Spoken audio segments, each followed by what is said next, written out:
थेट जाणार आहोत ठाकरे गटाचे नेते आदित्य ठाकरेंच्या पत्रकार परिषदेत. आम्हाला सांगितलं होतं की हे खड्डे आता डिसेंबर पर्यंत जातील आणि चांगला रस्ता बनेल.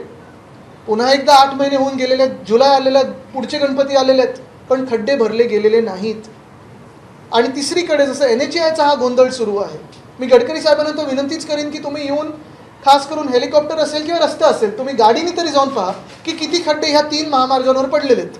कारण आम्ही खूप ऐकत असतो की देशात कुठे कुठे चांगले रस्ते झालेत, आमच्या महाराष्ट्रात तरी NHAIने एक सुद्धा चांगला रस्ता बनवलेला नाही.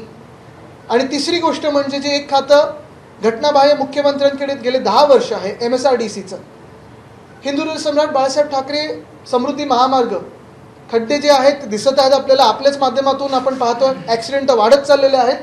पण सगळ्यात मोठी गोष्ट म्हणजे हे वांद्रा वर्सोवा सी लिंक 2017मध्ये जेव्हा मुंबई महानगरपालिकेने कोस्टल रोडचं काम हाती घेतलं, तेव्हा वरचा भाग जो आहे, नॉर्थ बाउंड जो आहे, तो MSRDC खात्याकडे गेला. आता 2017 ते आत्तापर्यंत किती वर्ष झालेले आहेत?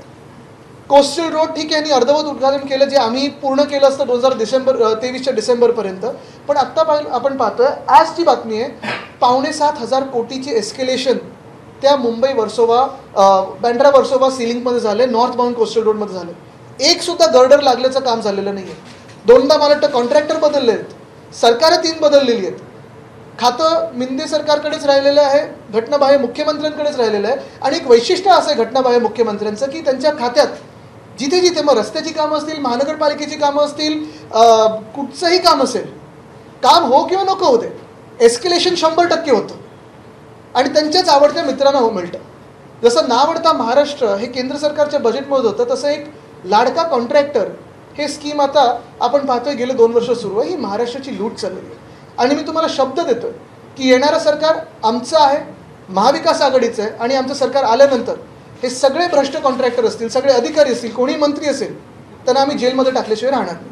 प्रत्येक निवडणुकीच्या अगोदर अशा प्रकारची मुंबई महापालिकेत 6,000 कोटी रुपयांची नवीन रोड कॉन्ट्रॅक्ट देतात आणि तुम्ही म्हटलं की ॲडव्हान्स पैसे असे दिले जातात. ते पैसे काही निवडणुकीसाठी वापरले जातात. आता हे खोके धोके म्हणजे स्वतःसाठी खोके, जनतेला धोके हे दिसतंय. तर ते कशासाठी वापरले जातात माहीत नाही, पण एवढं मोठं कॉन्ट्रॅक्ट जर आपण पाहतोय, मागच्या वर्षीचं एक तरी कॉन्ट्रॅक्ट पूर्ण झालंय का?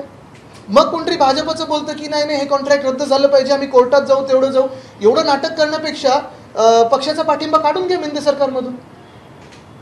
जसं तुम्ही महामार्गाचं सांगितलं, मुख्यमंत्रीपदी आल्यानंतर मुख्यमंत्र्यांनी सांगितलं होतं की मुंबई ही 2 वर्षात खड्डेमुक्त करणार. पण आता आपण परिस्थिती बघतो की वेगवेगळ्या मार्गावर खड्डे पाहायला मिळतात. नाही, काल मला वाटतं 1-2 ट्विटर हँडल्सनी पण ट्विट केलेलं आहे, मला वाटतं त्याच्यात आलंय सगळीकडे की नवीन झालेल्या रस्त्यांवर देखील आता खड्डे पडायला लागले. तुम्ही कोस्टल रोडचं बघा ना, तो 1-2 कनेक्टर्स आहेत हाजी अलीवर, हाजी अलीच्या तिथे देखील ते डांबर आता निघायला लागलेलं. तो रस्ता तुम्हाला आठवत असेल, टर्मिनल 1चा पूल जो आहे 3 महिने बंद ठेवलेला. मग मी 2दा ट्विट केल्यानंतर त्यांना उघडायला लागला, कारण त्यांच्याकडे VIP कडे वेळच नव्हता. ABP माझा, उघडा डोळे बघा नीट.